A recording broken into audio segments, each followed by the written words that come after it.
Hi சொந்தங்களே, எப்படி இருக்கீங்க?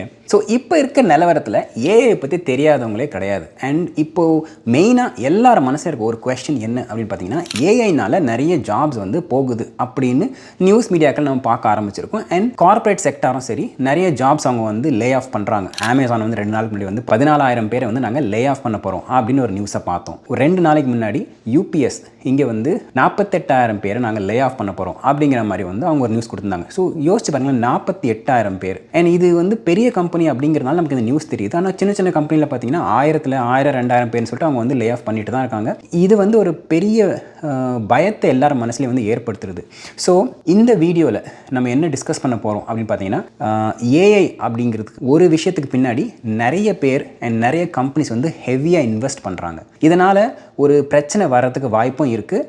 ஸோ இதெல்லாம் என்ன, இந்த சத்தத்துக்கு நடுவில் கரெக்டாக வேலிடான இன்ஃபர்மேஷன் ஃபெட் மீட்டிங்லேருந்து நம்ம என்ன புரிஞ்சுக்க முடியுதுன்னு இந்த வீடியோவில் ஃபுல்லாக பார்க்கலாம் வாங்க. ரீசெண்டாக வேர்ல்ட்லேயே இன்வீடியா வந்து $5 trillion கம்பெனியாக மாறிடுச்சு. அண்ட் இன்வீடியாவை பற்றி தெரியாத ஆளுங்களே இருக்க முடியாது. இதில் ஒரு சிக்னிஃபிகண்ட்டான விஷயம் என்ன அப்படின்னு பார்த்தீங்கன்னா, இன்வீடியா வந்து நோக்கியா கம்பெனிலையும் இன்வெஸ்ட் பண்ணியிருக்காங்க, கூடவே சேர்த்து ஓப்பன் ஏஐலையும் இன்வெஸ்ட் பண்ணியிருக்காங்க. இப்போது கொஞ்ச நாளைக்கு முன்னாடி வந்து நியூஸை ஃபாலோ பண்ணியிருந்தீங்கன்னா, இன்வீடியாவோட இன்வெஸ்ட்மெண்ட் பார்த்தீங்கன்னா ஓப்பன் ஏஐ பண்ணுறாங்க. ஓப்பன் ஏஐ வந்து இன்னொரு கம்பெனியில் பண்ணுது, அந்த கம்பெனி இன்வீடியா கிட்டே வந்து சிப் வாங்குது, திருப்பி இன்வீடியா இன்னொரு கம்பெனி இன்வெஸ்ட் பண்ணுறாங்க. அவங்க ஸோ இப்படி பார்த்தீங்கன்னா அந்த ஒரு ஏஐ சர்க்கிள் ஒரு 4-5 கம்பெனிக்குள்ளேயே இவங்க வந்து மாற்றி இன்வெஸ்ட் பண்ணிக்கிறாங்க. அதுவும் கொஞ்சம் நஞ்ச டாலர்ஸ் இல்லை, இது வந்து பில்லியன்ஸ் ஆஃப் டாலர்ஸ். ஸோ இதில் ஏதாவது ஒரு சின்ன தப்பு எங்கேயாவது நடந்துச்சு அப்படின்னா கூட இது வந்து ஹியூஜாக வந்து இம்பாக்ட் இருக்கும் அப்படிங்கிறது மட்டும் தெளிவாக தெரியுது. அதனால் வந்து மார்க்கெட்டில் இருக்கவங்களும் சரி, அந்த அனலிஸ்ட்டும் சரி, கொஞ்சம் வந்து பயப்பட ஆரம்பிச்சிட்டாங்க. இது வந்து ஏதாவது பெருசாக வந்து பாதிப்பு வந்துருமா அப்படிங்கிற மாதிரி. 1990 இன்டர்நெட் ஃபஸ்ட்டு ஸ்டார்ட் ஆகும்போது இப்போ நம்ம ஏஐ பற்றி எப்படி நினச்சிட்டு இருக்கோமோ, வாவ் பெருசாக இருக்குது, சூப்பராக இருக்கேப்பா, இதெல்லாம் ஏஐ இவ்வளோ ஃபாஸ்ட்டாக வேலை பண்ணுது அப்படி இப்படின்னு நம்ம வந்து ஒரு பேச்சும், ஏஐனால வந்து எங்கள் வேலைலாம் போக போகுதுன்னு சொல்லிட்டு ஒரு குரூப்பும், இந்த மாதிரி வந்து ஏஐக்கு நம்ம என்னென்னலாம் வந்து இங்கே இப்போது ஒரு நல்லதாக பார்க்குறதா பாயிண்ட்ஸாக இருக்கட்டும், இல்லை கெட்டதாக பார்க்குற பாயிண்ட்ஸாக இருக்கட்டும், நம்ம என்னெல்லாம் பண்ணுறோமோ இதே விஷயங்கள் 20-30 வருஷத்துக்கு முன்னாடி நடந்திருக்கு. எப்போன்னு பார்த்தீங்கன்னா, இன்டர்நெட் வந்து ஃபஸ்ட்டு வாட்டி வரும்போது அப்போ வந்து ஒரு பெரிய ரெவல்யூஷனரி ஐடியா, இதுக்கப்புறம் உலகமே வந்து மாறிடும் அப்படிங்கிற மாதிரி தான் அந்த காலகட்டத்தில் இருந்துச்சு. ஆனால் அன்ஃபார்ச்சுனேட்லி லேட் 90s என்ன ஆயிடுச்சுன்னு பார்த்தீங்கன்னா, .com பபிள் அப்படின்னு சொல்லிட்டு ஒரு இன்சிடென்ட் நடந்து நிறைய பேர் என்ன பண்ணாங்கன்னா, ரெவல்யூஷனரி ஐடியா கொண்டு வரோம் அப்படின்னு சொல்லிட்டு அவங்க பெருசாக ஹெவியாக இன்வெஸ்ட் பண்ணி இந்த ஒரு பெரிய ஒரு இண்டஸ்ட்ரியை கிரியேட் பண்ணுற மாதிரி வந்து கொண்டு போயிட்டு அது திடீர்னு வந்து வேல்யூ இல்லை அப்படிங்கிற ஆனதுக்கப்புறம் ஒரு பெரிய ரிசெஷன் வந்துச்சு. அந்த மாதிரி இப்போ ஏஐ ஆயிடுமா அப்படின்னு எல்லாரும் மனசுல ஒரு பயம் இருந்துச்சு.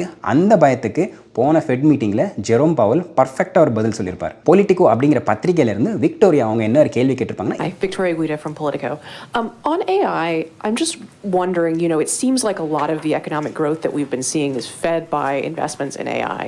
So how worried are you about what a sudden contraction in tech investment would mean for the overall economy? Is there enough strength in other sectors? And specifically, are there any lessons that you take from the 1990s in how you might approach what's happening right now? இன் ஷார்ட்டாக இப்போ இருக்க AI இது வந்து .com bubble மாதிரி ஆயிடுமா அப்படிங்கிறத அவங்களோட கேள்வி வந்து இன் ஷார்ட்டாக இருந்துச்சு. அதுக்கு ஜெரோம் பவல் வந்து ஒரு விஷயம் வந்து சொல்லியிருப்பார். இப்போ மார்க்கெட்டில் வந்து நிறைய பிரச்சனைகள் இருக்குது, இருந்தாலும் மார்க்கெட் அந்தளவுக்கு உடனே கிராஷ் ஆகாமல் ஸ்டெடியாக வந்து இருக்குது, அட்லீஸ்ட் மேனேஜபிள் ரேஞ்சில் இருக்குது. ஸோ இதுக்கு என்ன காரணம் அப்படின்னு பார்த்தீங்கன்னா, அவரே வந்து ஏஐயில் நிறைய வந்து ஹெவியாக இன்வெஸ்ட்மெண்ட் வந்து வருது. அதனால் கம்பெனிஸ் எல்லாம் என்ன பண்ணுறாங்கன்னா, அந்த ரெவென்யூ அண்ட் க்ரோத் இருக்கிறதுனால இது வந்து பேலன்ஸ் ஆகுது அப்படிங்கிற மாதிரி ஒரு பாயிண்ட் ஒன்று சொல்லியிருந்தார். அதுக்கு தான் அவங்க வந்து இந்த மாதிரி ஒரு கேள்வி கேட்டிருந்தாங்க. இந்த ஏஐ வந்து .com பபிள் மாதிரி ஆகிடுமா அப்படின்னு கேட்டிங்கன்னா, அவர் வந்து கிளியராக ஒரு டிஸ்டிங்ஷன் சொன்னார்.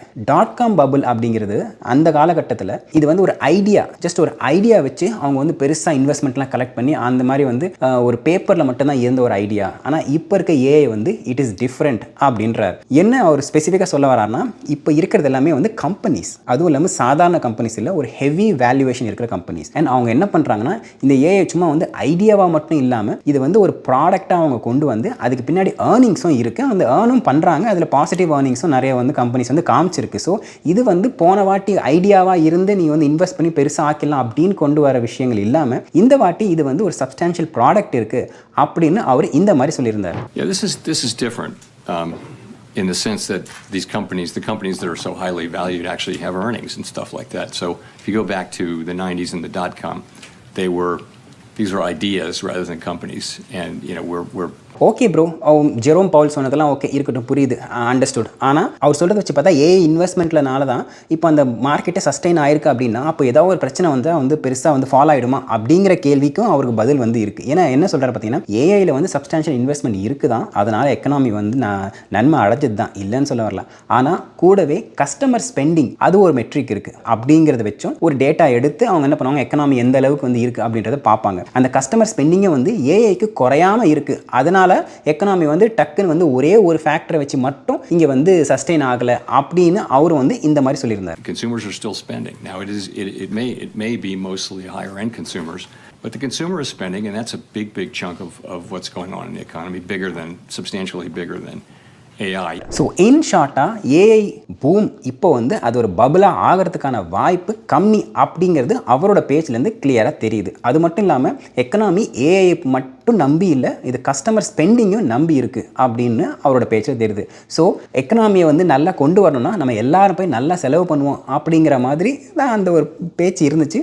ஸோ ஏஐனால நிறைய ஜாப்ஸ் போகுது, அந்த மாதிரி தான் நிறைய கம்பெனிஸ் வந்து ஏஐ மேற்கோள் காமிச்சு அவங்க நிறைய பேர் லே ஆஃப் பண்ணுறாங்க. ஸோ இப்படி இருக்கும்போது வந்து பயப்படணுமா அப்படிங்கிற கேள்விக்கு இங்கே வந்து ஒரு மிக்ஸ்டு சிக்னல் தான் வந்து நம்மளால் பார்க்க முடியுது. எப்படி பார்த்தீங்கன்னா ஒரு ஹிஸ்ட்ரி எடுத்துக்கோங்களேன். நீங்கள் வந்து ஒரு 100 வருஷம் பின்னாடி போயிட்டு 1920 1930s பார்த்தீங்கன்னா அப்போ தான் வந்து ரேடியோ புதுசாக இன்ட்ரடியூஸ் ஆச்சு. 1910 வந்து ரேடியோ வந்து இன்ட்ரடியூஸ் ஆச்சு. அதுக்கப்புறம் நிறைய நியூ டெக்னாலஜி வர ஆரம்பித்தோடனே, இண்டஸ்ட்ரியல் ரெவல்யூஷன் வர ஆரம்பித்தோடனே என்ன ஆச்சுன்னு பார்த்தீங்கன்னா நிறைய மெஷின்ஸ் வர ஆரம்பிச்சுது. அப்போது இதே மாதிரி ஏஐஸ் வந்து ஜாப்ஸ் எடுத்துக்கும் அப்படின்னு சொல்லிட்டு இங்கே வந்து பேனிக் ஆகிறோமோ அதே பேனிக்கு அப்பயும் வந்து ஆனாங்க மக்கள். இப்போது நம்ம 100 வருஷம் கிட்ட வந்துட்டோம். இப்போ வந்து யோசிச்சு பாருங்களேன், அப்போ வந்து 90% ஆஃப் த பீப்புள் வந்து ஃபார்மிங் இண்டஸ்ட்ரியில் தான் இருந்தாங்க, ஃபார்ம் தான் பண்ணிட்டு இருந்தாங்க. இப்போ திடீர்னு டிராக்டர் வந்துடுச்சு, ஒரு பெரிய ஏக்கரையே வந்து ஒரே நாளில் வந்து உழுது முடிச்சிடலாம் அப்படின்னும் போது அந்த மேனுவலாக உழுறவங்க என்ன பண்ணுவாங்க, அவங்க வந்து ஐயோ போச்சு அப்படின்றதான் ஃபீல் பண்ணுவாங்க. ஆனால் உண்மையாகவே வந்து எல்லாமே போயிடுச்சுன்னு பார்த்தீங்கன்னா இல்லை, அவங்க வேறு வேலைக்கு மாறிட்டாங்க. அந்த ஓகே டிராக்டர் எப்படி ஓட்டுறது அப்படின்ற மாதிரி வேலை யார் சீக்கிரமாக கற்றுக்கிட்டு போனாங்களோ அவங்க வந்து வின் பண்ணாங்க. ஓகே டிராக்டரால் எல்லாமே பண்ண முடியாதுப்பா, சில நேரத்தில் டிராக்டர் ரிப்பேர் ஆகும், அதுக்கு பின்னாடி இருக்க ஏரில் ஏதாவது ஒரு பிரச்சனை வரும், அதை எப்படி ரிப்பேர் பண்ணுறதுன்னு சொல்லிட்டு அந்த வேலையை கற்றுக்கிட்டு ஆரம்பித்தாங்க. ஸோ இந்த மாதிரி வந்து குயிக்காக அவங்க மற்ற ஃபீல்டில் வந்து மாற ஆரம்பித்தாங்க. அப்போ நெட்டாக என்ன ஆச்சுன்னு பார்த்தீங்கன்னா, எவ்வளோ ஜாப்ஸ் வந்து லூஸ் ஆச்சோ அந்த ஜாப்ஸ் லூஸ் ஆச்சு தான், இல்லைன்னு சொல்ல வரல. ஆனால் அதுக்கேற்ற மாதிரி புது ஜாப்ஸை வந்து கிரியேட் ஆச்சு, அண்ட் அதுக்கும் வந்து டிமாண்ட் வந்து இருந்துச்சு. அதுக்கப்புறம் மக்கள் அப்படியே மாற ஆரம்பித்தாங்க. கொஞ்சம் ஒரு 1-2 டெக்கேட் கழித்து பார்த்தீங்கன்னா அது வந்து நல்லிஃபை ஆகிடுச்சு. அந்த மாதிரி வந்து நிலைமை மாறிடுச்சு. அதே மாதிரி தான் இப்போ ஏஐயில் வந்து ஒரு சில செக்டாரில் ஒரு சில ஜாப்ஸ் வந்து போகும். இந்த ரொட்டீனாக இருக்கிற ஜாப்ஸ், அதாவது அந்த அளவுக்கு நீங்கள் வந்து கிரியேட்டிவ் பவர் திங்க் பண்ண வேண்டிய அவசியம் இல்லை அப்படிங்கிற ஜாப்ஸ்லாம் பார்த்தீங்கன்னா ஈஸியாக ஏஐ வந்து டேக் ஓவர் பண்ணிடும். ஆனால் மற்ற ஜாப்ஸ் எல்லாமே வந்து கொஞ்சமாவது ஹியூமன் இன்ட்ராக்ஷன் இருக்கிற இல்லை வந்து கிரியேட்டிவ் திங்கிங் தேவைப்படுற ஜாப்ஸ்லாம் பார்த்தீங்கன்னா அது வந்து ஏஐயால் ஒன்றும் பண்ண முடியாது. ஸோ இங்கே ஒருவேளை அந்த மாதிரி செக்டாரில் இருக்கிறவங்க குயிக்காக மற்ற விஷயங்களை பார்த்துட்டு எங்கே வந்து ஏதாவது கொஞ்சம் அப்ஸ்கேல் பண்ணிக்கலாமா அப்படின்னு போயிட்டாங்கன்னா அது அவங்களுக்கு ஏர்லி ஸ்டார்ட்டாக இருக்கும். அண்ட் இந்த விஷயம் ஆரம்பிக்கும் போதே அவங்க கற்றுக்கிட்டு போனாங்கன்னா ஒரு 4-5 வருஷத்தில் இல்லை வந்து ஒரு 10 வருஷத்துலையாவது அவங்க ஏஐயில் ஒரு பெரிய இடத்துக்கு போகிறதுக்கு வாய்ப்பாக அமையும் அப்படிங்கிறதான் இங்கே இருக்க எக்ஸ்பர்ட்ஸ் வந்து மேற்கோள் காமிச்சு பேசுகிறாங்க.